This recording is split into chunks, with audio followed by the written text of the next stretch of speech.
చూస్తూ ఒక స్టిక్కర్ చూసి, లేదు అంటే మనం మాటి మాటికి మాట్లాడినప్పుడల్లా దేవుడు దేవుడు అనే విధానాన్ని బట్టి, మనం మాట్లాడే విధానాన్ని బట్టి ఈరోజు ప్రజలు వీడు దేవుని బిడ్డ లేదంటే వీడు క్రైస్తవుడు అనే ఒక నిర్ధారణకు వచ్చేస్తున్నారు. ప్రియమైన వారులారా, దేవుడు దీన్ని బట్టి మనల్ని క్రైస్తవులుగా పిలవాలని దేవుడు ఆశపడలేదు. ఒకనాడు ప్రారంభ సంఘంలో దేవుడి పిల్లలైన వారిని దేని బట్టి ఆ ప్రారంభ సంఘంలో కూడుకున్న ఇశ్రాయేలు అయిన వారిని క్రైస్తవులని పిలిచారు. లేదంటే అన్యజనులైన వారు కూడుకున్నప్పుడు వారిని ఒక సంవత్సరం పాటు గమనించి ఆ తర్వాత వారిని క్రైస్తవులని పిలిచారు. దాన్ని బట్టే దేవుడు మనల్ని క్రైస్తవులుగా పిలవాలనుకున్నాడు. ప్రియమైన వారులారా, మనం క్రైస్తవులు కాకమునుపు మనమందరము అన్యజనులమే, దేవుని ఎరగని వారమే. దేవుని ఎరగని వారిగా ఉన్న మనలను దేవుడు తన కుమారుని యొక్క సువార్త ద్వారా మనల్ని ఒక ప్రజగా చేశాడు, ఒక పట్టణంగా ఉంచాడు. ప్రియమైన వారులారా, ఎఫ్ఎస్సీలకు రాసిన పత్రిక 2వ అధ్యాయము 19వ వచనం చూసినట్లయితే, ఎఫ్ఎస్సీలకు రాసిన పత్రిక 2వ అధ్యాయము 19వ వచనం, కాబట్టి మీరిక మీదట పరజనులు అంటే అన్ని జనులు కాదు, పరదేశులై ఉండక, నా జనులని అనిపించుకోకుండా ఉండక, నా ప్రజలు కాదు అనిపించుకోకుండా ఉండక, పరిశుద్ధులతో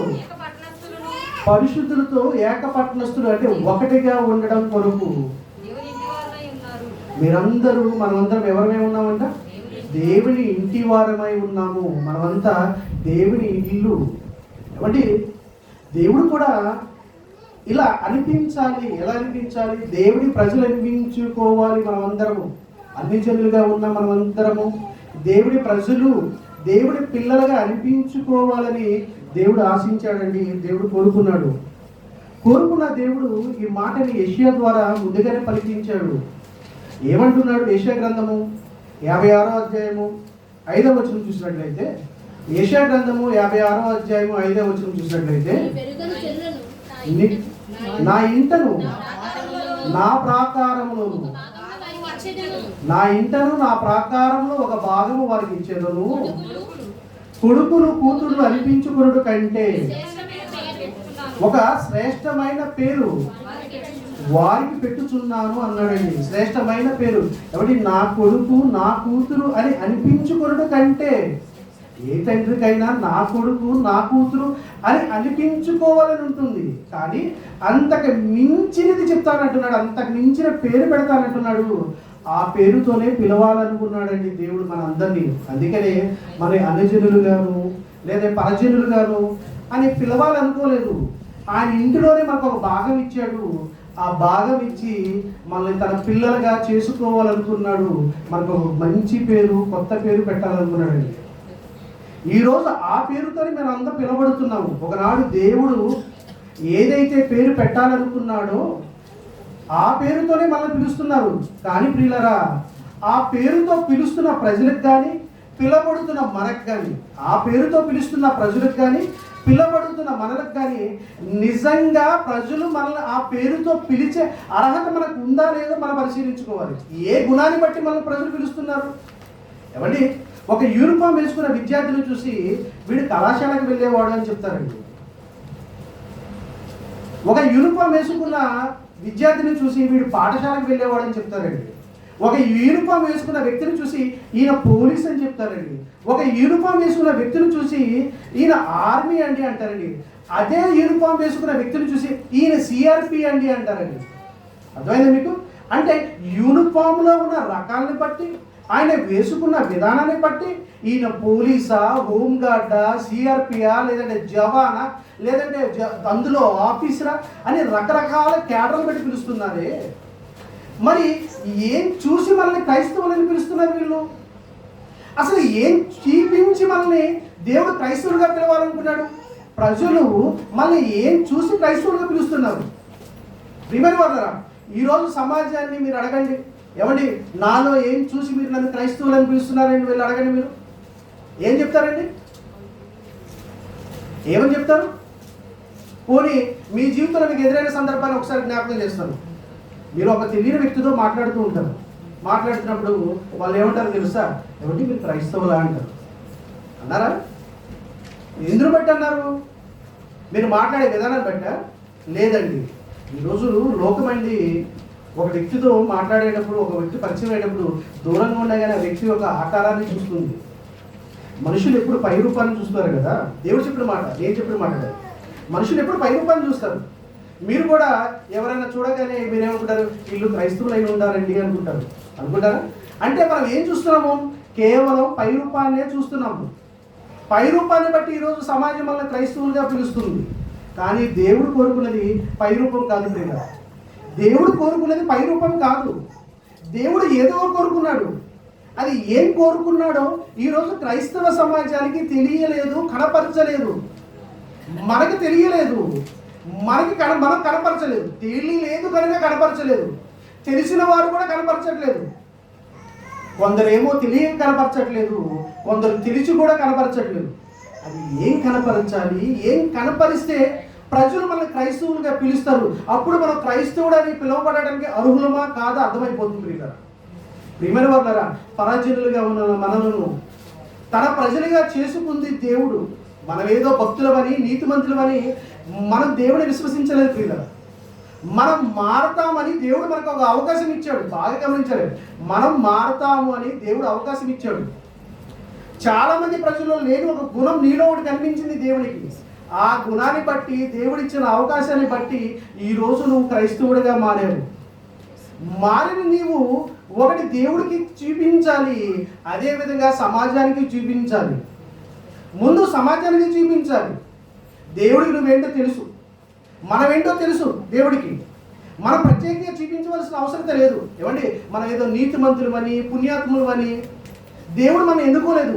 చెప్తే మారతామని ఎన్నుకున్నాడు. ఒక అవకాశం ఇస్తే మారతామని ఎన్నుకున్నాడు. మారిన మనము దేవుడి ప్రజగా, దేవుడి కుమారుడిగా, దేవుడి కుమార్తెగా సమాజానికి ఒకటి చూపించాలి. ఏం చూపించాలి సమాజానికి? అది చూపించాలి సమాజానికి అంటే నీకు ఒకటి వచ్చి ఉండాలి. ఏమొచ్చి ఉండాలి? ఏం చూపించాలి? ఏం కనపరిస్తే ప్రజలు నిన్ను క్రైస్తవుడిగా పిలుస్తారు? ప్రియమైన వారులారా, అపోస్తుల కార్యము 11వ అధ్యాయము, అపోస్తుల కార్యము 11వ అధ్యాయము 26వ వచనం చూసినట్లయితే, వారు కలిసి ఒక సంవత్సరం అంతయు, ఏమండి, వారు కలిసి ఒక సంవత్సరం అంతయు సంఘములో ఉండి ఎవరు బోధించారు? ఎవరు బోధించారు? పౌలు, బర్నబా. సంఘంలో ఉండి ఒక సంవత్సరం ఉన్నారంటండి. ఒక సంవత్సరం. ఏమంటే మీరు ఈ ప్రాంగణంలో కూడుకొని ఎన్ని సంవత్సరాలు అవుతుంది? నాకు తెలిసే రమారమే 5 సంవత్సరాలు, లేదా అంతకన్నా ఎక్కువై ఉండొచ్చు. అవునా? మీలో చాలామంది బాప్తిస్మం తీసుకుని 13 సంవత్సరాలు అయి ఉండొచ్చు, 14 సంవత్సరాలు అయి ఉండొచ్చు, 15 సంవత్సరాలు అయి ఉండొచ్చు, 20 సంవత్సరాలు అయి ఉండొచ్చు. వారు సంఘంగా కూడుకున్న తర్వాత పౌలు, బర్నబా ఏం చేశారంట? వాళ్ళకి 1 సంవత్సరం వాక్యం బోధించారంట. 1 సంవత్సరం వాక్యం బోధించిన తర్వాత మొట్టమొదటిగా అంత్యోక్యలో ఉన్న క్రైస్తవులు కాదు, శిష్యులుగా పిలువబడిన వారు, యేసుక్రీస్తు వారిని అనుసరించేవారు, అప్పటి వరకు వారిని ఎవరు పిలిచారో తెలుసా? శిష్యులుగా పిలిచారు. ఎవరయ్యా వీరందరూ ఇలా వెళ్తున్నారు అంటే, ఏమండి వాళ్ళు యేసు శిష్యులండి అని చెప్పారంట. ఏంటి మీరు రోజు కూడుకుంటున్నారు అంటే, ఏమండి వారు యేసు శిష్యులండి.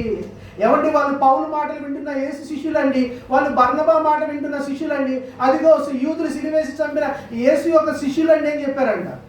అప్పటి వరకు సంవత్సరం పాటు వీళ్ళు ఏదో బోధించారు, వాళ్ళు ఏదో విన్నారు. బాగా గమనించండి, వీళ్ళు ఏదో బోధించారు, వాళ్ళు ఏదో విన్నారు. అది ఏంటో మనకు తెలుసా? పౌలు బోధించింది ఏంటి? బర్నబా బోధించింది ఏంటి? వారు విన్నది ఏంటి? విన్న దాన్ని వారు ఏం కనపరిస్తే వాళ్ళు క్రైస్తవులని పిలిచారు ఆ సంగతి మీకు తెలుసా? మనకు తెలుసా? మనకి తెలియదు కనుక మనం కనపరచట్లేదు, మనకి తెలియలేదు కనుక మనం కనపరచట్లేదు. ప్రియమైన వారులారా, పౌలు కొరింథీయులకు రాస్తూ ఒక మాట అన్నాడు. ఈ మాట ఇలాగే ఉంచండి. పౌలు కొరింథీయులకు రాస్తూ ఒక మాట అన్నాడండి. 2 కొరింథీ 1వ అధ్యాయము 13వ వచనము. 2 కొరింథీ 1వ అధ్యాయము 13వ వచనము. మీరు చదువుకొని పూర్తిగా గ్రహించిన సంగతులు తప్ప, మీరు చదువుకొని బాగా గ్రహించే సంగతులు తప్ప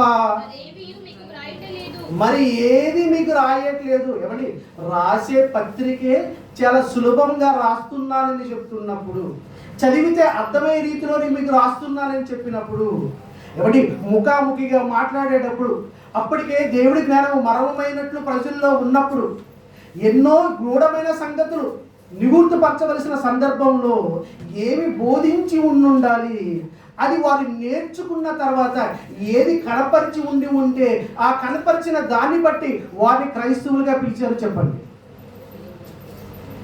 ఏమండి, పాఠశాలకి వెళ్ళినంత మాత్రాన విద్యార్థిగా పిలవడానికి పరిగణించడానికి వేయలేదు. ఏమంటాము? చదువు రాకపోతే మొద్దు అంటాం. విద్యార్థి ఒక లక్షణం ఏంటో తెలుసా? చదువుకొని గ్రహించి మరలా చెప్పగలగాలి. లేదంటే వాడిని ఏమంటాం? మొద్దండి, వీడు ఏ విద్యార్థి అండి, వీడు ఏం నేర్చుకుంటలేదండి అంటాం. మనం కూడా సంవత్సరం పైనుంచే వస్తున్నాము, 2 సంవత్సరాలు పైనుంచే వస్తున్నాము, 13 సంవత్సరాలు పైనుంచే వస్తున్నాము. పౌలు గారు చెప్పినట్లు బైబిల్లో ఉన్న సంగతులన్నీ చదువుకొని గ్రహించేటట్లే ఉన్నాయి తప్ప మరి వేరే రకంగా ఏమి లేవండి. అలా అని బైబిల్ అందరికి అర్థమైంది అనుకుంటే పొరపాటు. అలా అని బైబిల్ అందరికి అర్థమైంది అనుకుంటే పొరపాటు. నీకంటే ముందు మన ముందటి తరాల్లో మహామేధావులు, మహనీయులు అనుకున్న వారు కూడా బైబిల్ పఠించారు. మహాత్మా గాంధీ గారు చదవలేదా? చదివారా? చదివారు. మరి అంబేద్కర్ గారు చదవలేదా? Nelson Mandela చదవలేదా? దేశ అగ్ర నాయకులు చదవలేదా? వారికి అర్థం కానిది ఈ తరంలో ఒకరికి అర్థమైంది, ఆయనకి అర్థమైంది, మనకు అందరికి అర్థమైనట్టు బోధించాడు. ఏమండి, దానికి కారణం ఏంటో తెలుసా? తీసుకున్న బాప్తిసం సరిగ్గా లేకపోతే. మీకు ఒక చక్కటి ఉదాహరణ చెప్తానండి. ఏమండి, యెరూషలేము నుండి తిరిగి వెళ్తున్నాడు నపుంసకుడు. వెళ్తున్నప్పుడు యెషయా గ్రంథాన్ని చదువుతున్నాడు, అర్థం కావట్లేదు. అర్థం కాకపోతే బాగా ఆలోచన పడ్డాడు, ఇది ఎవరు చెప్తారు ఏంటి అని.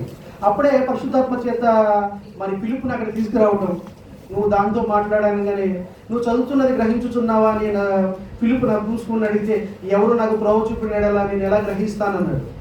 అన్న తర్వాత అక్కడ ఉన్న సందర్భాన్ని బట్టి, ఇదిగో నువ్వు చదువుతున్న సందర్భాన్ని బట్టి ఇది యేసుక్రీస్తు వారండి, యేసుక్రీస్తు వారు ఎలా శ్రమపడ్డారు, ఎలా మరణించారు, ఎలా తిరిగి లేచారు విషయాన్ని మొత్తం చెప్పిన తర్వాత ఆయన విన్నాడు, మారాడు, రక్షణ అంటే నా బాప్తిసం తీసుకున్నాడు, మారు మనసు నిమిత్తమై బాప్తిసం తీసుకున్నాడు. తీసుకున్న తర్వాత ఆ సందర్భం చదివిన తర్వాత నాకు అనిపించింది, ఆ తర్వాత మనం చదివితే వీరు ఎప్పుడు కలుసుకోలేదని ఉంటుంది. ఎప్పుడు కలుసుకోలేదు, నపుంసకుడు కానీ పిలుపు కానీ ఎప్పుడు కలుసుకోలేదు. ఏమంటే నేను చదివినప్పుడు నేను అనుకున్నాను, అదేంటి అంటే బైబిల్ మీద బాగా ఆసక్తి ఉంది, మరి ఇలాంటి వాడిని కదా నిలబెట్టాల్సింది. ఆసక్తి లేని వాడిని నిలబెట్టడం కష్టమండి, ఉన్నవాడిని నిలబెట్టాలి. మళ్ళీ పరిశుద్ధాత్మ చేత ఎందుకు నిలబెట్టకూడదు అని ఆలోచన కలిగిందండి. ఎందుకు వాక్యం తెలిసిన వారి చేత ఎందుకు చెప్పించకూడదని. అప్పుడు నాకు అర్థమైంది ఏంటో తెలుసా? ఆయన తీసుకున్న బాప్తిసం సరైన బాప్తిసం కనుక ఇక నుండి ఎవరు బోధిస్తారు చదివినప్పుడల్లా? పరిశుద్ధాత్మ దేవుడు. వాక్యం చదువుతున్నప్పుడల్లా గ్రహించగలిగే సామర్థ్యం ఇప్పుడు ఎవరు ఇచ్చారు? పరిశుద్ధాత్మ దేవుడు. పరిశుద్ధాత్మ దేవుడు బట్టి నీకు బైబిల్ చదివితే ప్రతిదీ గ్రహించగలుగుతావు బాప్తిసం సరిగ్గా ఉన్నప్పుడు. అర్థమైందా? ఇప్పుడు వారికి అర్థం కానిది, మహనీయులు అన్న వారికి అర్థం కానిది, మహాత్ములు అన్న వారికి అర్థం కానిది, గొప్పవారు అనుకున్న వారికి అర్థం కానిది, మేధావులు అనుకున్న వారికి అర్థం కానిది నీకు అర్థమయ్యే పరిస్థితి ఈరోజు ఉంది అంటే నీ బాప్తిసం గొప్పది, సరైనది. అయినా ప్రియులారా, మనం గ్రహించడానికి మాంద్యులుగా ఉన్నాము, మందబుద్ధి కలిగిన వారిగా ఉన్నాము. గ్రహించడానికి మందబుద్ధి. ఎందుకు మందబుద్ధి ఉందో తెలుసా? ఇందాక పౌలు గారు ఏమంటారు తెలుసా? మీరు చదివి అర్థం చేసుకున్నట్లే మీకు రాశాను అంటే ఏది లోపించింది మనలో? ఏది లోపించింది? చదివి గ్రహించే గుణం లోపించింది. చదివి గ్రహించే గుణం లోపించింది. వీరు వినుటకు మట్టికే విందురు కానీ గ్రహింపురని అన్న మాట కూడా మనకు గుర్తిస్తుంది.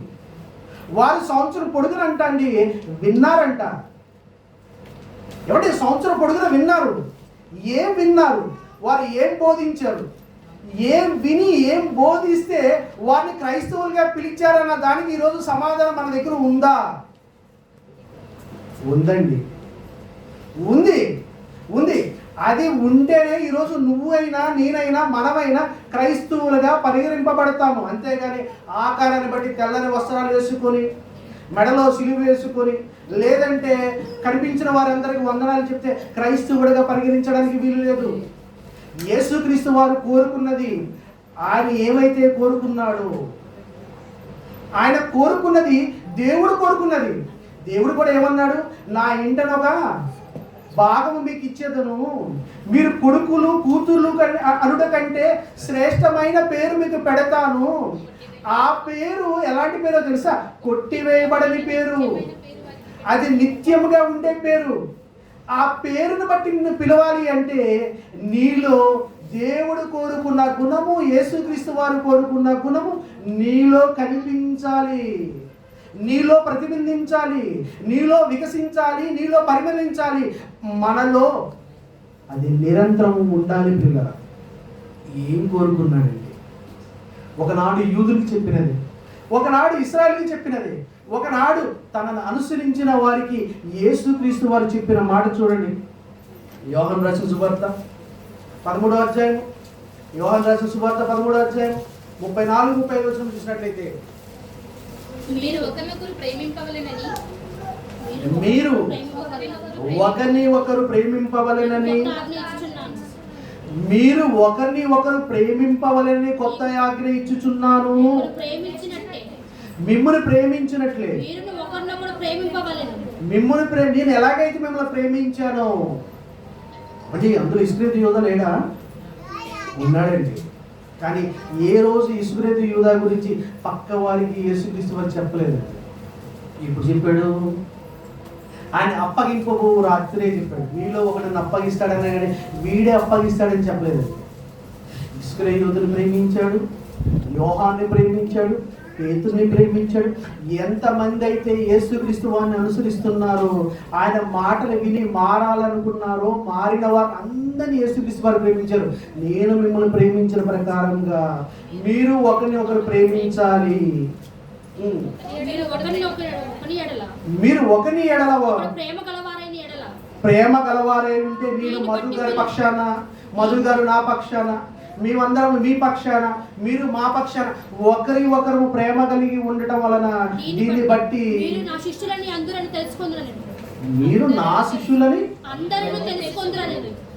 తెలుసుకుంటారంట. ఏమంటే దేన్ని బట్టి తెలుసుకుంటారంట? ప్రేమను బట్ట. సంవత్సరం పొడుగున వారు వెళ్ళి నేర్చుకుంది ఏంటి? అంత్యొకయలో ఉన్న సంఘము సంవత్సరం పొడుగున వాళ్ళు ఏం నేర్చుకున్నారో తెలుసా? ఎలా ప్రేమగా ఉండాలో నేర్చుకున్నారు. దేవుడి జ్ఞానంతో ఒకరిని ఒకరు ఎలా ప్రేమించుకోవాలో నేర్చుకున్నారు. ఒకరి పట్ల ఒకరు ఎలా ఆదరణ కలిగి ఉండాలో నేర్చుకున్నారు. ఒకరి తప్పిదములు ఒకరు ఎలా భరించుకోవాలో నేర్చుకున్నారు. దాన్ని బట్టి యేసుక్రీస్తు వారు ఇచ్చిన ఆజ్ఞను బట్టే, కొత్త ఆజ్ఞను బట్టే, ఆయన ఇచ్చిన ఆజ్ఞ బట్టే పౌలు బర్నబా సంవత్సరం పొడుగున అంత్యొకయలో ఉండి వారికి నేర్పిస్తే వారు చూపించే ప్రేమను బట్టి వారు ఏమన్నారో తెలుసా? అరే ఏంట్రా వీడు చాలా దుర్మార్గుడిగా ఉన్నాడు కదా, ఏంటి వీడిలో చాలా మార్పు వచ్చింది, సంవత్సరం నుంచి వీడు ఇదివరకులాగా లేడు, ఎలా ఉన్నాడు?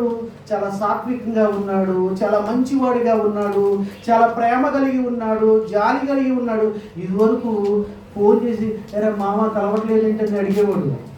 ఇప్పుడు ఫోన్ చేసి అరే కలుస్తామన్నా కూడా లేదు, నాకు ప్రార్థన ఉందని వెళ్ళిపోతున్నాడు. ఇదివరకు వాడు కదిలించుకొని ఊర్లో అందరితో గొడవ పడేవాడు. ఇప్పుడు గొడవ పడట్లేదు. గొడవ పడిన వాడిని కూడా ఫోన్ లేదు తమ్ముడు, తెలియకదు, నన్ను ఒక మాట అన్నావు కదా అని క్షమిస్తున్నాడు. ఏంటి ఇంత మారిపోయాడు? ఏంటి ఇంత మారిపోయాడు? మనం బాప్తిసం తీసుకున్న తర్వాత నీ ప్రవర్తన బట్టి ఇంట్లో వాళ్ళు ఏమైనా ఆశ్చర్యపోయారా? ఆశ్చర్యపోయారా అన్న వాళ్ళ చేతులు లేకపోతే చూద్దాం. నువ్వు బాప్తిసం తీసుకున్నావా, ఉంటావా అన్న వల్లే కానీ అరే ఏంటో ఎంత మార్పు వచ్చింది నీలో. ఏమండి చాలా దూరం అండి ఊరికి, మీరు చాలా దూరం నుంచి వస్తున్నారని మధు గారు చెప్పారు. ఎందుకు వస్తున్నారు, ఎందుకు వస్తున్నారు? విని నేర్చుకొని ప్రవర్తన మార్చుకోవాలని. నేర్చుకొని ప్రవర్తన మార్చుకుంటే మరి మనం చూసి ఆశ్చర్యపోవాలండి. నేనన్న మాట కాదు, దేవుడే తన భక్తుని చేత రాయించిన మాట. 1 పేతురు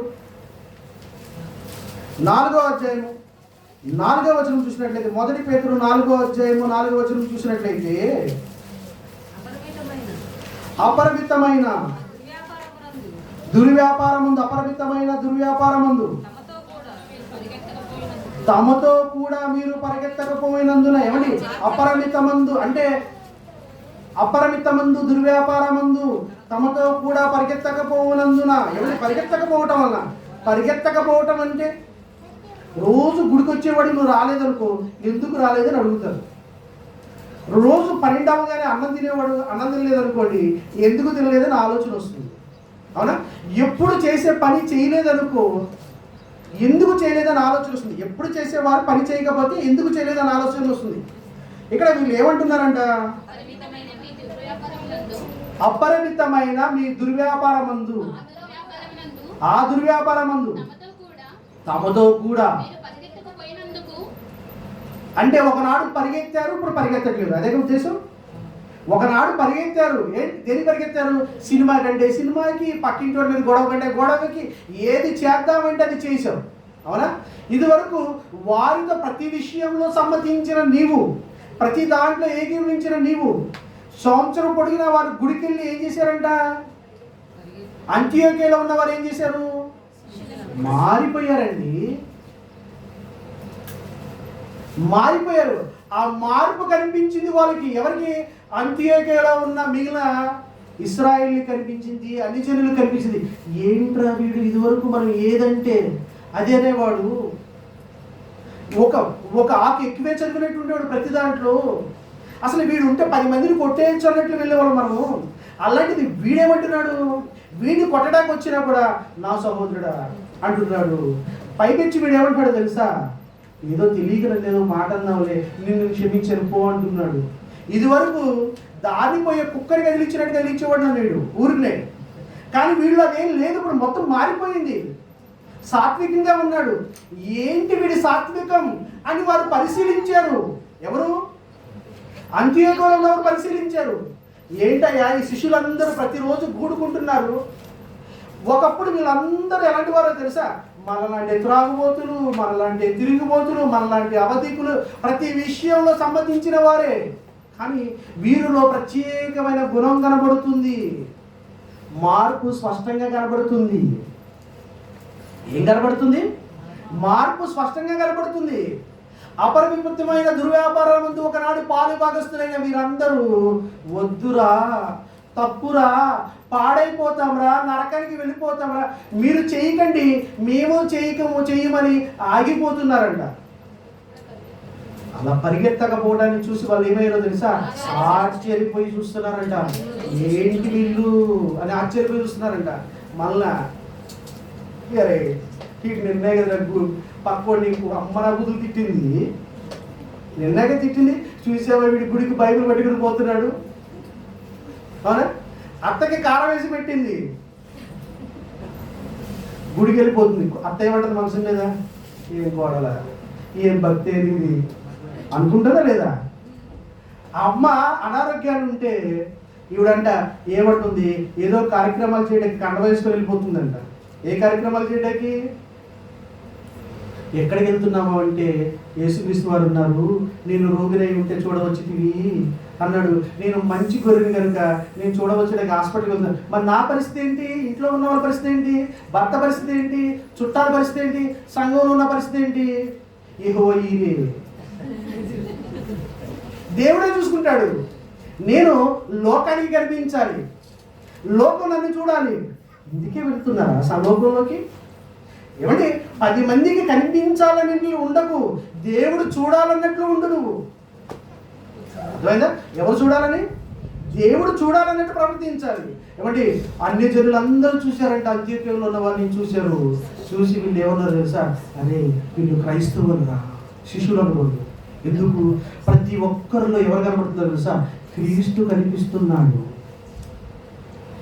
ప్రతి ఒక్కరిలో క్రీస్తు కనిపిస్తున్నాడు. దేవుడు పెట్టాలనుకున్న పేరు కూడా అదేనండి. ఏమంటే ఈరోజు క్రైస్తవులు దేవుడు ఏమనుకున్నట్టే, ఒక క్రీస్తు కాదు నాయన నాకు కావలసింది, ఆ క్రీస్తు లాంటి వారు కోటాను కోట్ల మంది కావాలి నాకు. అందుకని మీ అందరికి నేను ఏమని పెడతాను తెలుసా? కొత్త పేరు పెడతాను. అది కొట్టివేయబడిన పేరు, అది నిరంతరం ఉండే పేరు, నాకు ఇష్టమైన పేరు, అది మిమ్మల్ని 10 మందికి ఇష్టలుగా మార్చే పేరు, త్యాగమూర్తులుగా మార్చే పేరు, క్రైస్తవుడని పెడతాను. క్రీస్తులో ఏముంది? ప్రేమ ఉంది. క్రీస్తులో ఏముంది? క్షమాపణ ఉంది. క్రీస్తులో ఏముంది? జాలి ఉంది. క్రీస్తులో ఏముంది? త్యాగం ఉంది. నీలో ఏముంది? స్వార్థం ఉంది. అవునా? ఇప్పుడు రూపాన్ని బట్టి నేను క్రైస్తవులను పిలిచారా? నీ గుణాన్ని బట్టి క్రైస్తవులను పిలిచారా? ఏమండి ఇప్పటిదాకా వాళ్ళు నీ రూపాన్ని బట్టి పిలిచారు. ఇక నుండి నిన్ను ఏమని పిలవాలో తెలుసా? క్రైస్తవులని గుణాన్ని బట్టి పిలవాలండి. గుణాన్ని బట్టి. ఏమండి ఎవరు ఎన్నైనా అననివ్వండి, ఒక మాట ఏం చేయాలో తెలుసా? విని మౌనంగా ఉండు.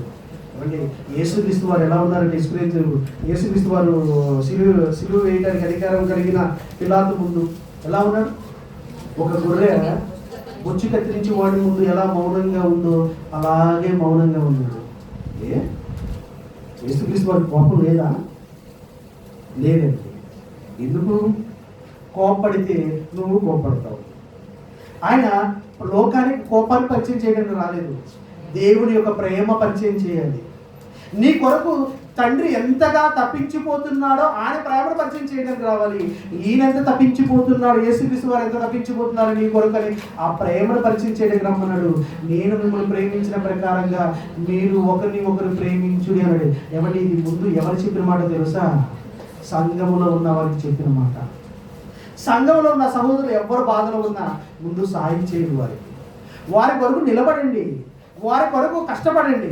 ఏమంటే పౌలు తను ఒక్కడే సంపాదించుకోలేదండి. ఆయన ఏమన్నాడు తెలుసా? ఈ 2 సహస్రాలతో 2 చేతులతో ఈ పని నేను ఎందుకు చేశానంటే నాకును నాతో ఉన్న వారి నిమిత్తం అన్నాడండి. మరి మనం సంపాదించేదంతా మన ఇంటి వారికే, మన నలుగురికే, మన ఇంట్లో వారికే, మన అవసరాల కొరకే. కానీ సంఘం గురించి అవసరత కానీ, సమాజం పట్ల అవసరత కానీ ఏమీ కనిపించలేదు. ఏమండి సంఘానికి సమాజానికి వ్యత్యాసం కూడా తెలియలేదు. సమాజానికి పోనీ సమాజానికి తెలియదు అనుకోండి, పోనీ మనకేమైనా తెలుసా సంఘానికి సమాజానికి వ్యత్యాసం? సంఘం అంటే ఒకే భావన, ఒకే ఉద్దేశం కలిగిన మనుషులను సంఘం అంటారు. ఒకే గుణం కలిగిన వారిని సంఘం అంటాం. సమాజం అంటే మిశ్రిత జనంగా కూడుకున్న వారిని, వివిధ ఆలోచన కలిగిన వారిని సమాజం అంటాం. మనం సమాజంగా కూడుకోకూడదు, ఇక్కడ సంఘంగా కూడుకోవాలి. ఏమంటే మీరందరూ మనమందరము ఎవరిని? క్రీస్తు శరీరంలో అవయవాలమే. అవునా? క్రీస్తు శరీరంలో అవయవాలమేనా? కాదా? అవయవాలమేనండి. ఇప్పుడు నా శరీరంలో అవయవం ఉందండి, కడుపు. ఆ కడుపు దేని బట్టి పనిచేయాలి? ఈ శిరస్సును బట్టి పనిచేయాలి. అవునా? ఈ శరీరాన్ని మొత్తాన్ని నియంత్రించేది ఈ తల, ఈ శిరస్సు. మరి నువ్వు క్రీస్తు యొక్క శరీరంలో అవయవమైనప్పుడు ఈ శరీరానికి తల ఎవరు? క్రీస్తు.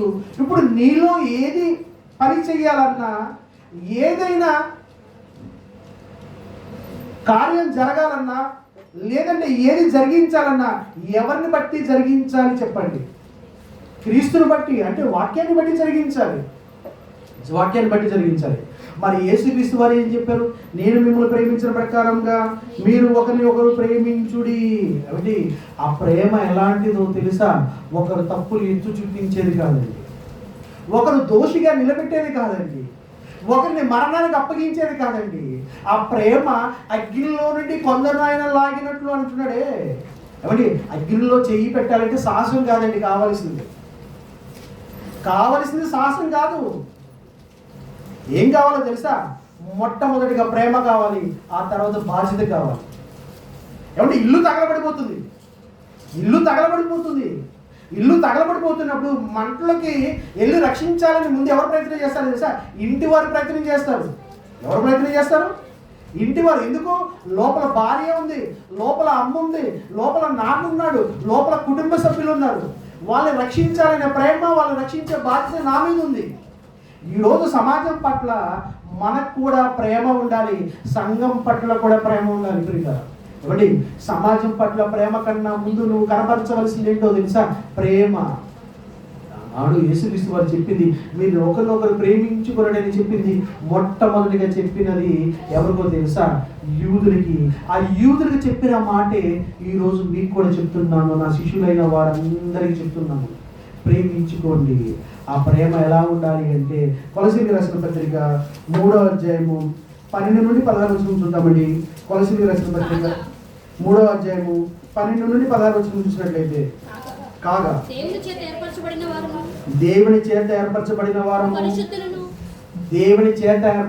వారము, పరిశుద్ధులము, ప్రియులైన వారికి తగినట్లు. ఏమని? మనందరం దేవుని చేత ఏర్పరచబడిన వారమేనా? ఏర్పరచబడ్డామండి. ఒకనాడు మనలో అనేకమైన ఆలోచనలు అవన్నీ మానుకున్నాం. చాలా వరకు కొన్ని ఉన్నాయి, పూర్తిగా మానేసామని నేను ఒప్పుకోనండి. చాలా మారారు. ఒక 80% మారిన వారు కొంతమంది ఉన్నారు, 50% మారిన వారు కొంతమంది ఉన్నారు, 10% మారిన వారు కొంతమంది ఉన్నారు, 90% మారిన వారు కొందరు ఉన్నారు, 99% మారిన వారు కొందరు ఉన్నారు. అవునా? ఉన్నారు. మీరు ప్రత్యేకింపబడిన వారు పరిశుద్ధులు. మీరు పరిశుద్ధులేనా?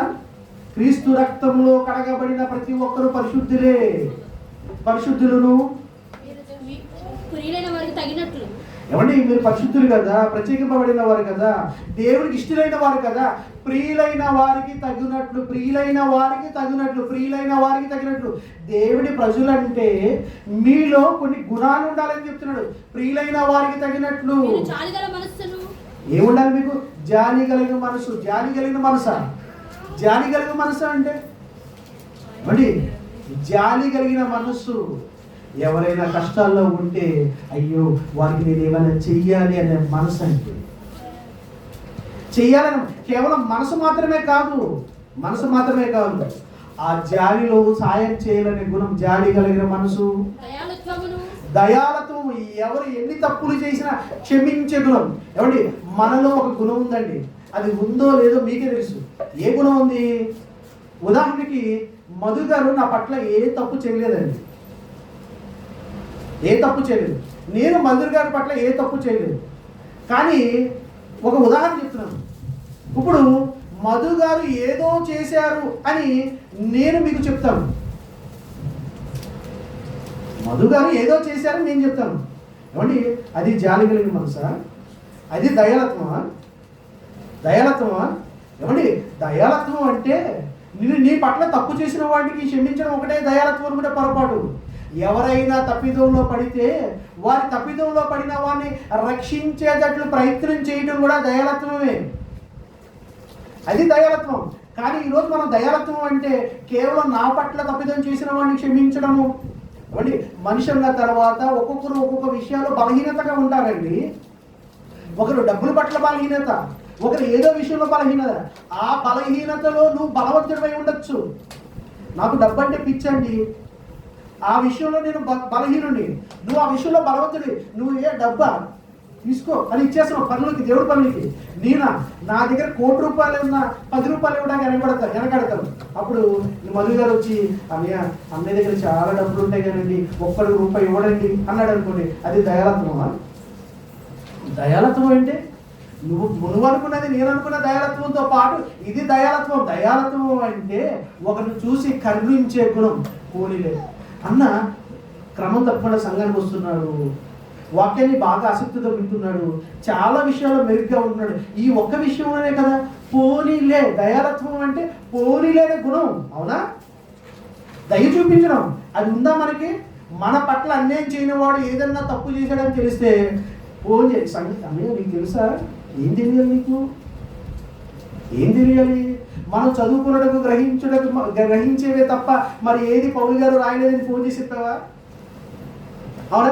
యేసుక్రీస్తు వారు ఒకరిని ప్రేమించి, యేసుక్రీస్తు వారు శిష్యులకు మనల్ని ప్రేమించినట్లు మళ్ళీ ఒకరిని ప్రేమించుకోమన్నాడని చెప్పావా? లేదు. ఇది నీకు తెలుసా? ఏం తెలుసు? మొన్న మధు గారు చెప్పిన వాక్యంలో ఎవరి గురించో అని అనుకున్నాం కదా, అది నీ గురించేనంట. నీకు తెలుసా? నువ్వు చూసావా? పోనీ ఆయన గురించే. ఏమంటే మందు ఎవరికండి కావాల్సింది? మందు కావాల్సింది ఎవరికి? ఎవరికి? మనకి. మనకండి. మీకని నేనన్ను, నాకని మీరు అనకండి, మనకే అనాలి. మనకి కావాలి కనుకే మందు ఇచ్చాడు దేవుడు. ఏది మందు? ఏది మందు? ఏది? వాక్యం అండి. ఒకరోజు చెప్పేటప్పుడు ఆ వాక్యం నాకు వర్తిస్తుంది, ఒకరోజు మీకు వర్తిస్తుంది. నాకు వర్తించినా నాకు వర్తించకపోయినా నాది కాదు అనుకోకూడదు. అది మన నిమిత్తం, సంఘ క్షేమాభివృద్ధికి నిమిత్తం, నా ఆత్మ నిమిత్తం చెప్పబడిందనే విషయాన్ని గ్రహించాలి.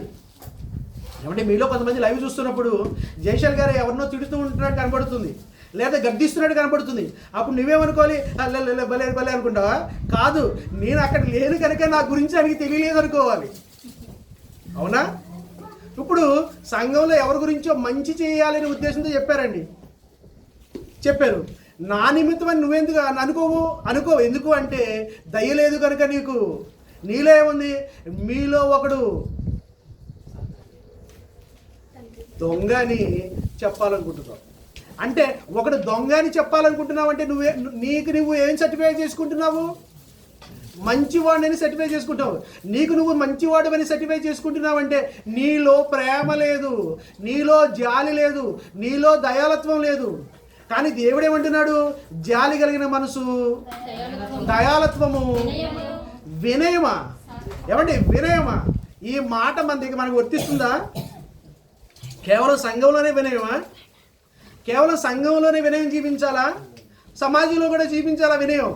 ఏమంటే మీరు బాగా గమనించండి, ప్రశ్నించేవాడు, సమాజంలో ప్రశ్నించేవాడు ఎక్కువ మంది ఎవరుంటారో తెలుసా? సమాజంలో ఎక్కువగా ప్రశ్నించేవారు ఎవరుంటారో తెలుసా? సంఘానికి వెళ్ళేవారు సమాజంలో కూడా ప్రశ్నిస్తూ ఉంటారు. అంటే మీరు పోరాడవలసినది దురాత్మల సమూహంతోనా, ఈ లోకస్తులతోనా? అంటే దురాత్మ సమూహంతో మీరు పోరాడాలి. కానీ ఏమంటే మీరు యూట్యూబ్లో చూడండి, ఎక్కువగా ప్రశ్నలు వేసేది సమాజంలో అడిగేవారిలో ఎక్కువ శాతం సంఘానికి వచ్చేవారు ఉన్నారు. నువ్వెందుకు ప్రశ్న వేస్తున్నావు? సమాజానికి? సమాజం మారదు. ప్రశ్నిస్తే సమాజం మారదు. ఏం చూపిస్తే సమాజం మారుతుందో తెలుసా? ప్రేమిస్తే సమాజం మారుతుంది. ప్రేమిస్తే యేసుక్రీస్తు వారు సమాజాన్ని ప్రేమించాడు, సంఘాన్ని ప్రేమించాడు కనుక మనం మారాము. ప్రశ్నిస్తే మారరండి. ఒకవేళ నేను తప్పు చేశానండి, నా తప్పు తెలిసి కూడా మీరు భరించి ప్రేమించారనుకోండి, అప్పుడు నువ్వేం చేస్తావు? నన్ను ప్రేమించడం వల్ల మీ పట్ల నాకు ప్రేమ కలుగుతుంది. నేను ఇంత మంచోడి కాకపోయినా అన్న నన్ను అర్థం చేసుకున్నాడని నీ కోసమైనా మారాలనిపిస్తుంది. ఏమండి? ఈరోజు ప్రేమ, జాలి, దయాలత్వము, వినయమా. దేవునికి వినయం ఉండము, సంఘానికి వినయంగా ఉండము. ఉంటామా వినయంగా? ఉంటామా? ఏమండి? దేవుడు అండి వీళ్ళు వినయంగా ఉండమన్నాడు. ఎవరి పట్ల వినయంగా ఉండమంటున్నాడు? దేవుడి దగ్గర వినయంగా ఉండమంటున్నాడు. నీ సహోదరు పట్ల వినయంగా ఉండమంటున్నాడు. ఒకరికంటే ఒకరు గనులుగా ఎంచుకోండి అంటున్నాడండి. ఒకరికంటే ఒకరు గనులుగా. అనే వయసులో చిన్నోడండి మధుగారు నాకంటే. కానీ అన్నయ్య నేను ఎందుకంటాను అంటే, ఒకనాడు అలవాటైపోయింది, అతను తమ్ముడని పిలవాలని కూడా అనిపించలేదు. ఎందుకంటే ఒకరికంటే ఒకరు ఏమని పిలుచుకోవాలి? ఘనంగా, గొప్పగా. అన్నయ్య అంటే మనకు గొప్పగా అనిపిస్తుంది. అవునా? మీరే నాకు వందనాలు చెప్పాలని చూడకూడదు, ముందు నేను చెప్పాలి వందనాలు. అవునా? ఏమండి? ఒకరికంటే ఒకరు గొప్పగా. ఇదండి వినయం చూపించడం అంటే. గుడికి వచ్చిన తర్వాత అయ్యగారు నన్ను పట్టించుకోలేదు, అయ్యగారు నాకు వందనాలు చెప్పలేదని సాకులు చెప్పకూడదు. అయ్యగారు చెప్పినా, విశ్వాసి చెప్పకపోయినా అయ్యగారు ముందు వందనాలు చెప్పాలి, విశ్వాసి ముందు వందనాలు చెప్పాలి. ఇది వినయం అంటే. అవునా? ఏమంటే శరీరంలో అవయవాలుగా ఉన్నప్పుడు ఏ అవయవం గొప్ప చెప్పండి? శిరసే గొప్పది, అవయవాలకు గొప్పేం కాదు. మనం పని చేస్తున్నాం అంతే. మనం ఏం చేస్తున్నాము? పని చేస్తున్నాము. వినయము, సాత్వికము. ఏమండి? సాత్వికము, సాత్వికము, సాత్వికము అంటే ఈ పైన అన్నీ ఉన్నప్పుడు ఆటోమేటిక్గా సాత్వికం అనేది వస్తుంది. సాత్వికం అంటే ఎవరు చిరాకు పెట్టినా కోపడాలి. మా ఆయన మంచోడండి, పిల్లలు కూడా చేస్తాడు, ఎవరు కూడా ఎత్తాడు. సాత్వికుడువా? మా నాన్న చాలా మంచోడండి, కానీ మా అమ్మ నేను కూరలు ఉప్పేయలేదని ప్లేట్ గిరాటేసాడండి. సాత్వికుడండి. సాత్వికుడు అంటే ఏంటో తెలుసా? ఎట్టి పరిస్థితుల్లో కోపాన్ని ప్రదర్శించని వాడు. మనం ఎప్పుడో అప్పుడు తప్ప ఎప్పుడు కోపాన్ని ప్రదర్శించే వాళ్ళమే. అవునా? అవునా కదా? ఏమంటే నేను భర్తగా మా ఆవిడ మీద కోపడలేదన్న వాళ్ళు చేతులు లేపండి, తండ్రిగా మా ఆవిడ మీద కోపడలేదన్న వాళ్ళు చేతులు లేపండి, మా ఆవిడిగా మా ఆయనని అసలు ఏం అనలేదండి, రాసి రంపాన్ని పెట్టలేదండి, కుక్కర్లో పెట్టడానికి ప్లాన్ చేయలేదండి. మన సాత్వికులమా? లేదండి. ఏమండి? ఇన్ని గుణాలు మనం ఎవరికి చూపించాలి? సంఘంలో చూపించాలి. ఏంట్రా వాళ్ళంతా ప్రేమగా ఉంటున్నారు. ఏమండి? ఒకనాడు అనన్య సెపేరలో లేనిది అకుల్లో ప్రిస్కులలో ఉన్నది. కలిగిన చర స్థిరాస్తులన్నీ అమ్మారు అంటే ఊరికి అమ్మేయలేదండి. వారు పౌలు శీలలో చెప్పినవి అలా ఉన్నవో లేదో పరిశీలించిన అంత్యోక్యలో ఉన్న వారి కంటే కనులుగా తెస్సలోనికల వారు ఉన్నారు. ఏమండి? ప్రారంభ సంఘంలో వారు కూడా విన్నారు. అందరూ ఏం చేశారు? త్యాగమేనంటండి. త్యాగం, త్యాగం, త్యాగం, త్యాగం, త్యాగం. మనం చేస్తాం త్యాగం? మనం త్యాగం చేయలేమండి. సంఘం పట్ల మనకు బాధ్యత ఉండదండి. సంఘం అంటే ఏమనుకుంటున్నామయ్యా? సంఘం అంటే ఏమనుకుంటున్నావు తల్లి? కేవలము ఒక 4 ఇటుకరాలతో కట్టబడి ఒక 40 మందిగా 70 మందిగా 400 మందిగా కూడుకునే స్థానం అనుకుంటున్నావా? కాదయ్యా, కాదు. అలా అనుకుంటే పొరపాటు. మనము దేవుడి ఇల్లు. మనం దేవుడి ఇల్లు అంటే అందులో నువ్వు అవయవం అన్న సంగతి బాగా గమనించాలి. ఎవరు మనము? ఒకసారి చూద్దాము.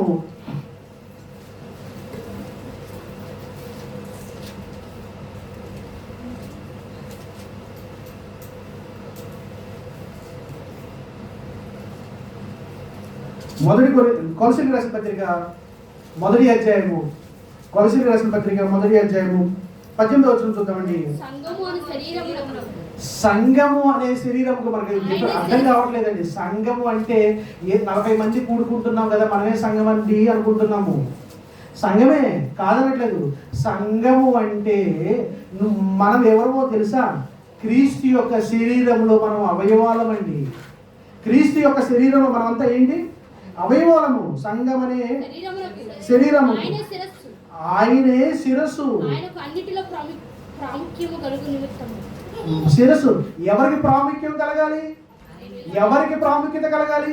నువ్వు చేసే ప్రతి పని వలన ప్రాముఖ్యత ఎవరికి కలగాలో తెలుసా? మహిమ ఎవరికి కలగాలో తెలుసా? విశిష్టత ఎవరికి కలగాలో తెలుసా? క్రీస్తుకు కలగాలి. క్రీస్తుకు కలగాలి. ఏమండి? సంఘంలో నిన్ను చేర్చింది నీకు పరిపూర్ణత సాధిస్తూ క్రీస్తుకు విశిష్టత సాధిస్తావని. ఇలా విశిష్ట సాధిస్తున్న నీవు ప్రేమను కనపరిచి అనేకులు సంఘంలో చేరుస్తావని. నీ ప్రవర్తన బట్టి అనేకులు ఆశ్చర్యపడి, అరే ఎక్కడికి వెళ్ళిరా నీలో ఈ మార్పు? నువ్వు ఒక చొక్కా కొంటే, నువ్వు ఒక జత బట్టలు కొంటే, ఆ బట్టలు చూసి, ఆ చీర చూసి ఇది ఎక్కడ కొన్నావు అని అడుగుతున్నావా ప్రజలు? నీ ప్రవర్తన చూసి నీలో ఈ మార్పుకు కారణం ఏంటో అని ఎందుకు అడగట్లేదు చెప్పండి? నీ ప్రవర్తన చూసి నీలో మార్పుకు కారణం ఏంటి అని అడగట్లేదు అంటే నువ్వు మార్పు చూపించడం లేదు అని అర్థం. మార్పు కనపరచట్లేదు అని అర్థం. బాప్తిసానికి ముందు ఎలా ఉన్నావో బాప్తిసం తర్వాత అలాగే ఉన్నావు. సంవత్సరం పొడుగున నువ్వు సంఘానికి వచ్చి ఎలా ఉన్నావో అంతకుముందు రాకమునుపు నువ్వు అలాగే ఉన్నావు. అంటే నువ్వు సంఘానికి వచ్చి నీలో ఏం కనిపించట్లేదో తెలుసా? మార్పు కనిపించట్లేదు, ప్రేమ కనిపించట్లేదు. ఈ మార్పును బట్టి, ప్రేమను బట్టి సమాజం నిన్ను క్రైస్తవుడిగా పరిగణించాలి. అంతేగాని నీ ఆకారాన్ని బట్టో, నీ పోలికను బట్టో, నీ రూపాన్ని బట్టో నిన్ను క్రైస్తవుడిగా సమాజం పిలవకూడదు. సమాజానికి తెలియక రూపాన్ని బట్టి నువ్వు క్రైస్తవుడు అంటున్నాడు.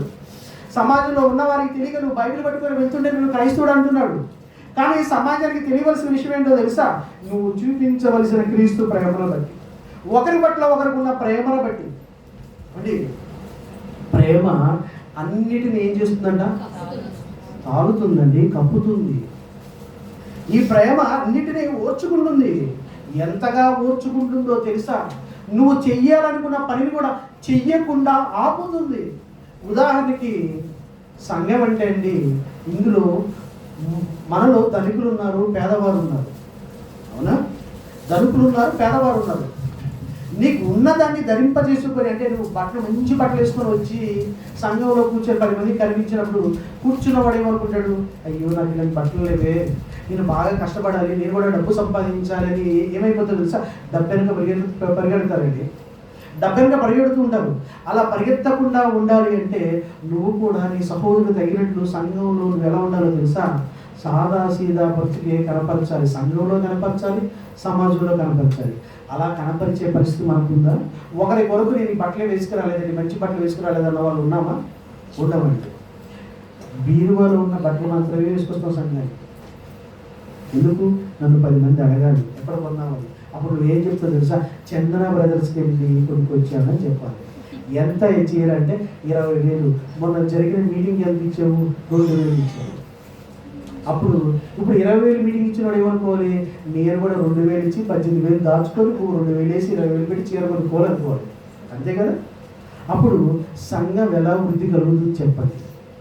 ఇలా మిమ్మల్ని దేవుడు సంఘంలో చేర్చింది మిమ్మల్ని జ్ఞానవంతులుగా చేయాలని. ఎందుకు జ్ఞానవంతులుగా చేయాలనండి? సమాజానికి జ్ఞానవంతులుగా ప్రతిభా పాఠవాలు నేర్పించే జ్యోతుల వలె నిన్ను ప్రదర్శించాలి అనుకున్నాడు దేవుడు. మిమ్మల్ని సమాజంలో మిమ్మల్ని కనపరచాలనుకున్నాడు అండి. అందుకు మన సమాజంలో చేర్చింది. పరిశుద్ధపరిచి ప్రత్యేకపరిచిన జనంగా మిమ్మల్ని చేర్చి మీకు ప్రేమను నేర్పించి ఆ ప్రేమ ద్వారా సమాజానికి మీరు నేర్పించవలసినది దేవుడు కోరుకున్నది ఒకటి ఉంది. కొలసీలకు రాసిన పత్రిక 2వ అధ్యాయం 3వ వచనం. కొలసీలకు రాసిన పత్రిక, బుద్ధి జ్ఞానములు సర్వసంపదలు. ఎవడి బుద్ధి జ్ఞానములు సర్వసంపదలు ఎవరు ఎంతో గుప్తమై ఉన్నాయంట? ఎవరు ఏందండి? ఎవరండి అండి? ఏమంటే క్రీస్తు. ఇప్పుడు క్రీస్తు ఎక్కడున్నాడు? మరి యేసు క్రీస్తు వారు ఎక్కడున్నారు? ఉన్నారా మన మధ్యన? మన మధ్యన ఉన్నారా? ఉంటే చూపించండి నాకు. ఒకరు చెప్పండి, ఇదిగోండి యేసు క్రీస్తు వారు అండి అని. సంఘం ఆయన శరీరం. ఏమండి? సంఘం ఏంటి? సంఘం క్రీస్తు యొక్క శరీరం. అనుమానం ఉందా? ఇలా చదివిందే కదా. కొలసీలకు రాసిన పత్రిక 1వ అధ్యాయం 18వ వచనం. సంఘం అనే ఆయన శరీరంకు ఏమండి ఇంకా ఒక భాగం ఉందండి. సంఘం అనే ఒక భాగం. ఏమండి మనమే మొత్తం క్రీస్తు యొక్క శరీరం కాదు. సూర్యాపేటలో ఒక భాగం ఉంది, నందిగామలో ఒక భాగం ఉంది, జగ్గపేటలో ఒక భాగం ఉంది, కోదండలో ఒక భాగం ఉంది, విశాఖపట్నంలో ఒక భాగం ఉంది, ఇంకెక్కడ ఒక పాదం ఉంది, ఇంకెక్కడ ఒక చెయ్యి ఉంది, ఇంకెక్కడ కాలు ఉంది. అవునా? సంఘం ఏంటి? ఇది ఏంటిది? క్రీస్తు యొక్క అవయవాలు. ఇవన్నీ అవయవాలు. ఇప్పుడు ఇదంతా ఏమవుతుంది? సంఘం అనేది క్రీస్తు శరీరంలో మనంతా భాగమేనా? ఇప్పుడు బుద్ధి జ్ఞానములు ఎక్కడున్నాయంట? క్రీస్తునంత గుప్తమై ఉన్నాయి. ఇప్పుడు నువ్వు బుద్ధి నేర్చుకోవాలంటే ఎక్కడికి రావాలి? సంఘానికి రావాలి. ఎక్కడికి రావాలి నువ్వు? సంఘానికి. ప్రతి వారం రావాలా? అసలు వాస్తవం అయితే ప్రతిరోజు రావాలి. ప్రారంభ సంఘం అంటే అనుదినము కూడుకున్నారు. అలా అనుదినం కూడుకోవటం వలన, అనుదినం నేర్చుకోవడం వలన దేవుడు వారితో కొత్త వారిని ప్రతిదినం చేర్చుచుండాను. చేర్చాడు ప్రతి దినం. నువ్వు వారానికి ఒకసారి కూడుకుంటే ఎవరు చేరుస్తాడు? కొత్త వాళ్ళని చేర్చాలంటే నువ్వు సంఘానికి రావాలి. ఈ సంఘంలో ఏం నేర్పిస్తారు తెలుసా? బుద్ధి జ్ఞానములు, వాక్య రూపంలో ఉన్న క్రీస్తు. ఇప్పుడు మనకి ఇక్కడ జ్ఞానాన్ని సంఘంలో నేర్పించడం జరుగుతుంది. ఆ నేర్పించబడిన జ్ఞానాన్ని బట్టి ఎవడి జ్ఞానము, మంచి చెడులు వివేకాన్ని తెలిపేదాన్నే జ్ఞానం అంటాము. మంచి చెడులు వ్యత్యాసం తెలిపేదాన్ని జ్ఞానం అంటారు. నువ్వు ఇలా ప్రవర్తించు, ఇలా ప్రవర్తించకు, నువ్వు ఇలా ప్రేమించు, ఇలా ద్వేషించకు, ఇలా త్యాగం చెయ్యి, అని నేర్పిస్తారు సంఘంలో. ఒకనాడు శిష్యులుగా ఉన్న వారిని, అంత్యోక్యలో శిష్యులు ఉన్న వారికి ఇది కూడా నేర్పించారండి, త్యాగం. ప్రేమించడంతో పాటు జ్ఞానం నేర్పించారు, త్యాగం నేర్పించారు. అన్ని రకాలుగా తరబీదు పొందారు. మనం ఒక రకంగానే తరబీదు పొందుతాం. అని నేను ఈరోజు పాట పాడతానని అని అడుగుతాను తప్ప, అని కుదిరితే నేను 10 మాటలు మీ ముందు నేను చెప్తానని అనరండి. అంటారండి అని ఒక్క 10 నిమిషాలు మీ ముందు నేను మాట్లాడతాను అని అంటారండి? అనరండి. ప్రార్థనకి రండి అన్నారు అనుకోండి, వద్దు అంటారు. ఎందుకు?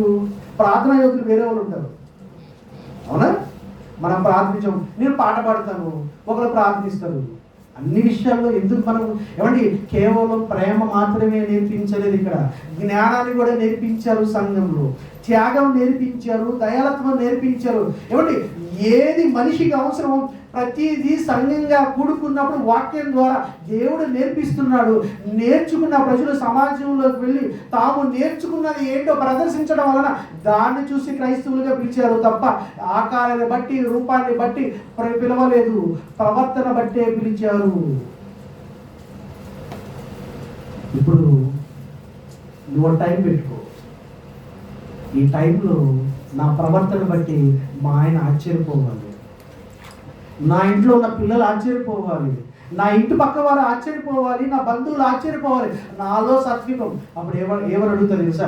ఏంటి నీలో ఉన్న మార్పు కంటే, ఇదిగో పలానా నందిగామలో పలానా ఏరియాలో ఒక సంఘం ఉందండి, ఆ సంఘానికి నేను వారం వెళ్తాను, ప్రతి కార్యక్రమానికి వెళ్తాను, అక్కడ సంఘ సేవకులు ఉన్నారు, మధు గారు ఉన్నారు, ఆ మధు గారికి సహాయకులుగా సాటి అయిన సహాయాన్ని దేవుడు ఇచ్చాడు.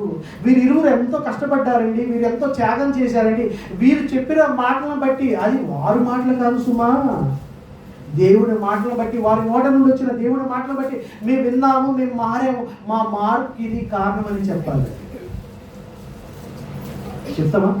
3 ఆఫ్ ఎందుకు ఉంది అని అడుగుతారండి, కోపంగా ఉన్నావు ఎందుకని అడుగుతారండి.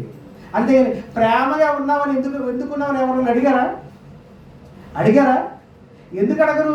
మన దగ్గర ప్రేమ లేదు కనుక, మన దగ్గర జాలి లేదు కనుక, మన దగ్గర సాత్వికం లేదు కనుక.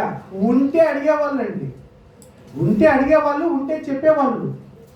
అంటే సంఘానికి వచ్చి మనం ఇది నేర్చుకోవట్లేదు.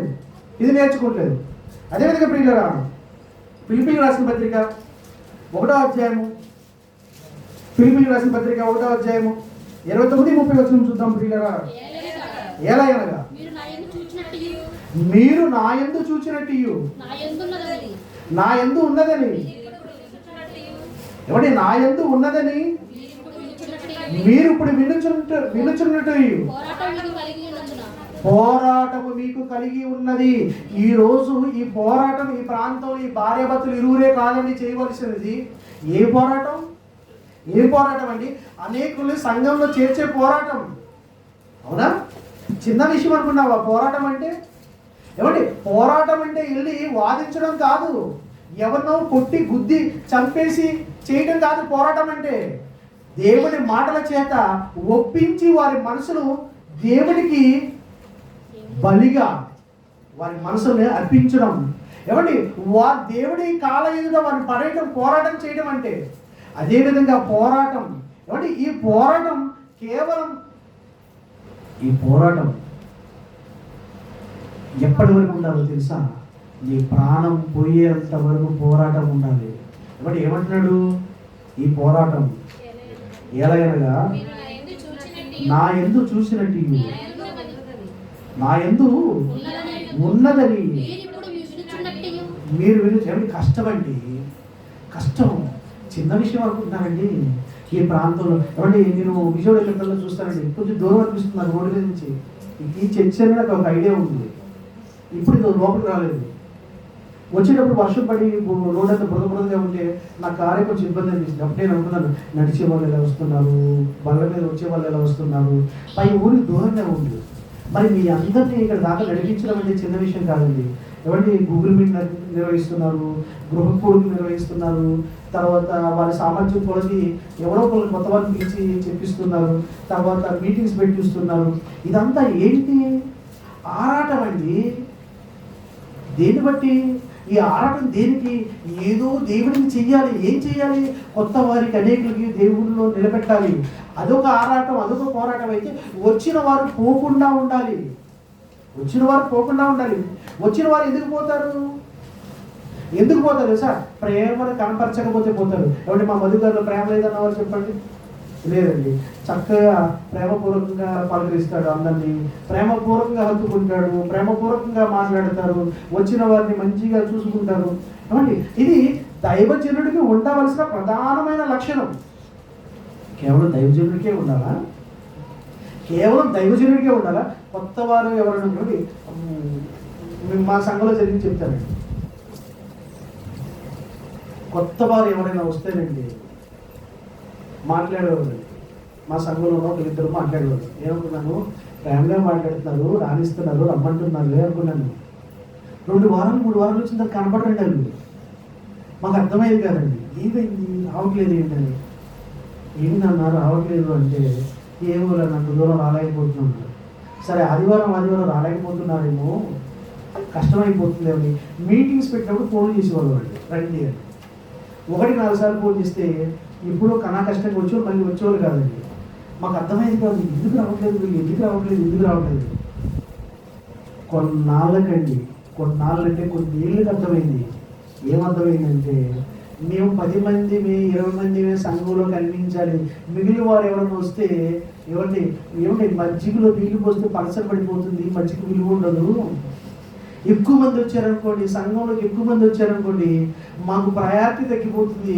అందుకే వచ్చిన వాళ్ళు ఏం చేస్తారు, ఆయన ఉండి అలా ఎవరు ఎందుకు చెప్పండి పొందరు, ఆయన ఎవరు పట్టించుకోరండి, వాళ్ళకి డబ్బు ఉందని ఇన్ని రకాలుగా చెప్పండి.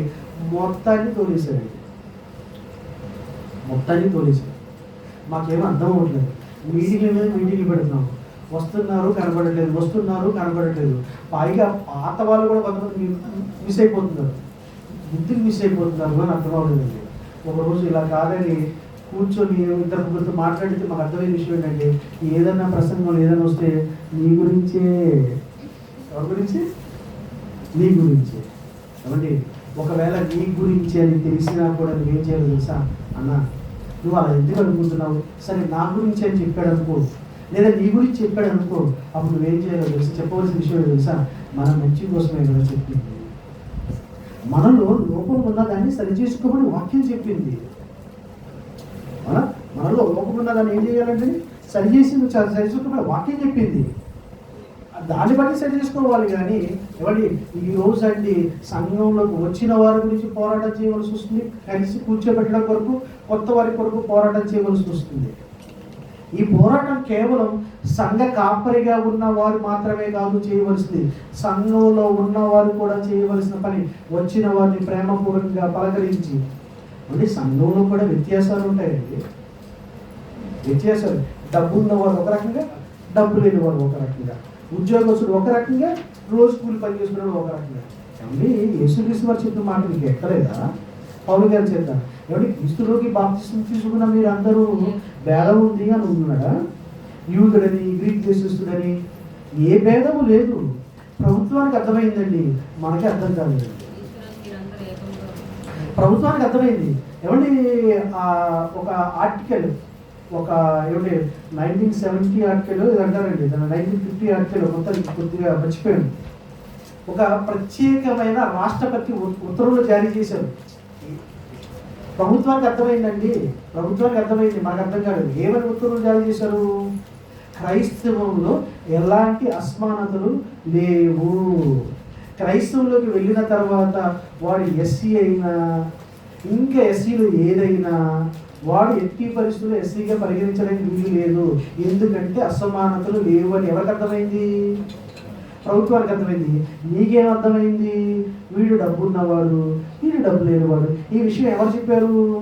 యేసుక్రీస్తు వారు చెప్పాడు. ఒకడు ప్రశస్తమైన వస్త్రాలు ధరించుకొని వస్తే వాడు ఏం చేస్తారంట? ముందుకు తీసుకొచ్చి, నా సహోదరుడా నువ్వు ముందు కూర్చో, చక్కగా విను, అర్థమైందా అని అడుగుతాడంట. పాట పాటలు వేసుకుని వచ్చినప్పుడు మనం ఏం చేస్తాము? దూరంగా ఉందని చెప్తాం. ఇదే కనబడుతుంది సంఘంలో. ఇలా కానీ కనబడితే అది సంఘంగా పరిగణించడానికి వీలు లేదు, అది కనపడకూడదండి. అది కనిపించకూడదు. కనిపించకూడదు అంటే అస్సలు దాని ఆనవాళ్ళు ఛాయలు మన దగ్గర ఎట్టి పరిస్థితుల్లో ఉండడానికి వీలు. అలా ఉండకూడదంటే మీరందరూ ప్రేమమూర్తులుగా మారాలి. ప్రేమమూర్తులుగా మారాలి అంటే జాలి, సహనం, మంచితనం, దయాళత్వం ఏదైతే మీరు వాక్యం ద్వారా నేర్చుకున్నారో దాన్ని మాత్రమే ప్రదర్శించాలి. చదువు ఒకసారి 29వ వచనం. ఎలయనగా మీరు నా యందు చూచినట్లు నా యందు ఉన్నదని మీరు వినుచున్నట్లు. అందరికి కలిగి ఉందా ఈ బాధ్యత? అందరికిదా? ఒక్కరిదా? ఏమంటే అందరిదా? ఒక్కరిదా?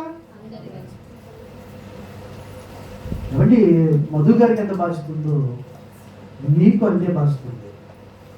ఇప్పుడు ఈ సంఘం ఎవరిది? యేసుక్రీస్తు వారిదండి. నాదని నేను అనడానికి లేదు.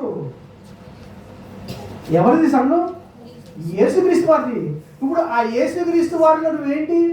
ఒక అవయవం. అంటే యేసుక్రీస్తు వారు నీవాడైనప్పుడు పక్క అవయవం కూడా నీదైనప్పుడు ఇందులో వేరే నువ్వెందుకు చూపిస్తున్నావు? దీనికోసం వాడిని ఏదో రకంగా యేసుక్రీస్తు లాగా మార్చడం కొరకు నువ్వేం చేయాలి? పోరాటం చేయాలి. పౌలు గారు అదే పోరాటం చేశాడు. చేస్తూ సంఘంగా మనకి బాధ్యత అప్పచెప్పాడు. పోరాటం చేయండి. మీరు కూడా ఖాళీగా వచ్చి కూర్చొని వెళ్ళిపోకండి. వచ్చిన వారికి వందనవచనం చేయండి, వచ్చిన వారికి ఉపచారం చేయండి, ప్రాంగణం శుభ్రం చేయండి, పరదాలు మడత పెట్టండి, వచ్చిన వారికి నీళ్లు పోయండి, వచ్చిన వారికి భోజనం. ఒకనాడంట ఏదో భాష మాట్లాడేవారు చిన్న చూశారంట. ఎవరంట? గ్రీక్ భాష మాట్లాడేవారు, హెబ్రీ భాష మాట్లాడే విధవరాల్ని చిన్న చూపు చూశారు. ఏమండి బాగా అనుమానం ఉండేదండి. అంతకుముందు 5,000 మంది, 7,000 మంది, 3,000 మంది, అన్ని వేల మంది సంఘంలో చేర్చుకున్నప్పుడు కొన్ని లక్షల మంది అయిపోయారు కదా ప్రపంచవ్యాప్తంగా. ఏమండి ఎంతమంది అయిపోయారు? కొన్ని లక్షల మంది. ఏమండి అనుదినము ప్రభువు చేర్చుచుండెను. దేవుడు చేర్చుతున్నాడా? సంఘంలో కొత్త వారిని చేరుస్తున్నాడా? ఒకసారి 3,000 మంది, ఒకసారి 5,000 మంది, 7,000 మంది, అలా రోజు చేస్తూ ఉంటే ప్రపంచవ్యాప్తంగా లక్షల మంది అయిపోయారంట. లక్షల మంది అయిపోయిన తర్వాత ఉన్న పలంగా ఈ ప్రేమ లేకపోవడం వలన వాక్యం నిశ్శబ్దంలోకి వెళ్ళిపోయింది. కొంతకాలం అంటే కొద్ది కాలం కాదు సుమా, కొద్ది కాలం కాదు. నేటి తరం వరకు మరలా సత్యజ్ఞానం మనం పరిచయంత వరకు ప్రపంచంలో ఎక్కడ ఏమంటే మొదటి 100 సంవత్సరాలు తర్వాత రమారమి ఒక 50 సంవత్సరాలు లేదా 100 సంవత్సరాలు సత్యజ్ఞానం ప్రబలిందేమో కానీ తర్వాత ప్రబలలేదు. ఎందుకు ప్రబలలేదో తెలుసా? ఇదిగో ఒకనాడు భాష మాట్లాడేవారు, అంటే ఒక భాష మాట్లాడేవారు ఇంకో భాష మాట్లాడేవారు ఏం చేశారంటే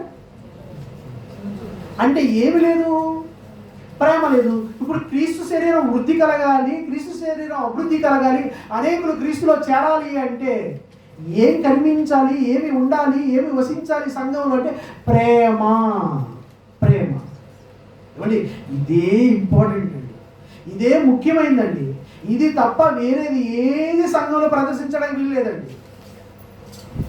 అది లేకపోవడం వల్లనే ప్రారంభ సంఘంలో ప్రారంభమైన విప్లవం, క్రీస్తు రగిలించిన విప్లవం కొంతకాల నిశ్శబ్దంలోకి వెళ్ళిపోయి మరలా రగలటానికి చాలా శ్రమ పడవలసి వస్తుంది.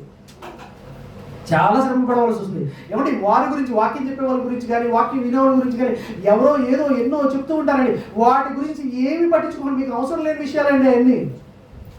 నీకు ఏది అవసరం? వాళ్ళు ఎవరు మీ కొరకు ప్రాణం పెట్టలేదు. వాళ్ళు కేవలం నాటిన వారే, నీరు పోసిన వారే. నిన్ను నాటడానికి ప్రణాళిక రచించింది దేవుడు. నీకు నీరు పోయడానికి ప్రణాళిక రచించింది ఎవరు?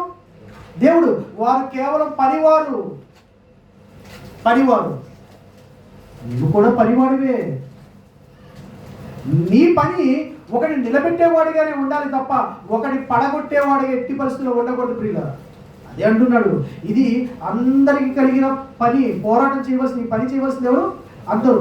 అంటే పాంప్లెట్లు మాకివ్వండి అని తీసుకెళ్ళి ఇంట్లో పెట్టుకోకండి. ఒక పాంప్లెట్ తీసుకెళ్ళవా కనీసం ఒకరికి ఇవ్వు. 10 పాంప్లెట్లు తీసుకెళ్ళవా కనీసం 10 మందికి ఇవ్వు. 10 మందికి ఫోన్ నెంబర్ తీసుకో. అన్నయ్య 10 రోజు కార్యక్రమం ఉంది రండి అన్నయ్య. ఏమంటే ప్రేమగా పిలిస్తే ఎందుకు రారండి? వాట్సాప్లో పెట్టేస్తాడు అంతే. పెట్టేసి మీకు మీ కుటుంబ సభ్యులకి బంధుమిత్రులకి హృదయపూర్వకమైన ఆహ్వానం అని చెప్పి ఒక 2 చేతులు దండం పెట్టేసి వచ్చేస్తారా? నువ్వు అలా వచ్చావు సంఘానికి? నువ్వు అలా వచ్చావా? ఒక్కసారి పిలిస్తే వచ్చావా? నువ్వే 4 సార్లు పిలిస్తే వచ్చినోడివి. నువ్వు పిలిస్తే వాడు ఒక్కసారి ఎందుకు వచ్చేస్తాడు అనుకుంటున్నావు? ప్రేమపూర్వకంగా 1కి 10 సార్లు పిలువు పిలువు పిలువు పిలువు పిలువు పిలిచి కూర్చోబెట్టు.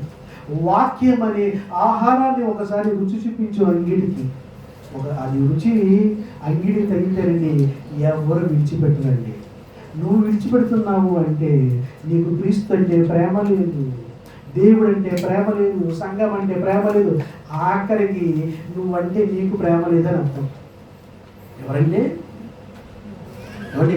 నన్ను నేను ప్రేమించుకుంటున్నానంటే నేనేం చేయాలి తెలుసా? క్రీస్తును బాగా ప్రేమించాలి. క్రీస్తును ప్రేమించడం అంటే సంఘాన్ని ప్రేమించడం. బాగా జ్ఞాపకం ఉంచుకో.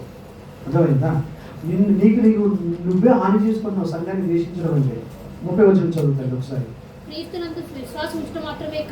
క్రీస్తునందు విశ్వాసం ఉంచడం మాత్రమే కాక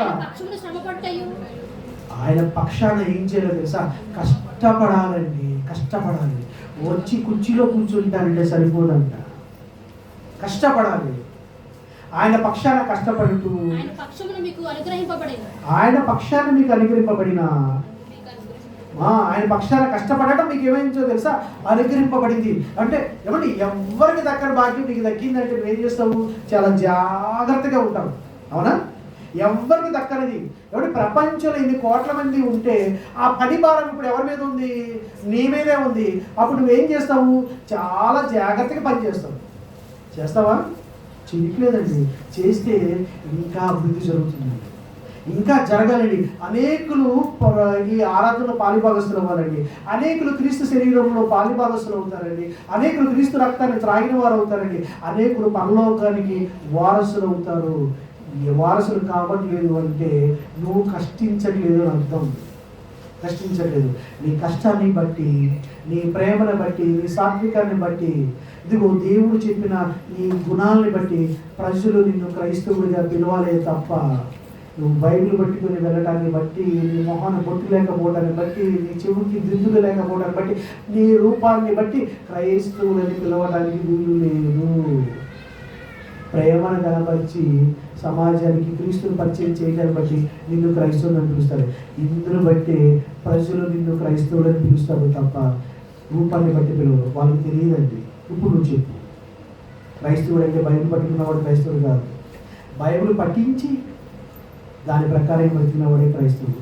కళ్ళు మూసుకొని చిన్న ప్రారంభించుకున్నాం. మమ్మల్ని అత్యంత మీకు ప్రేమించమకండి. ఆయన మమ్మల్ని ఎంతగానో ప్రేమించి మమ్మల్ని ప్రత్యేకపరిచి మీ కుమారుని యొక్క గుణాలను మాకు రావాలని మీ కుమారుని శరీరంతో మమ్మల్ని అంటుపెట్టారు తండ్రి. మీ కుమారుని యొక్క శరీరంలో మన అవయవాలుగా ఉంచి మాలో ప్రేమ అనే పరిమళ వాసన, ప్రేమ అనే సద్గుణం, ప్రేమ అనే గుణాన్ని, సాత్వికమైన లక్షణాన్ని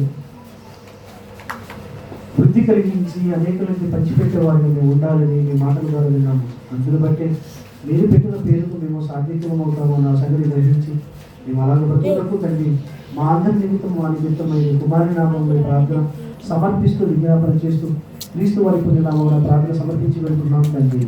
ఆమేన్. అందరికీ థాంక్యూ.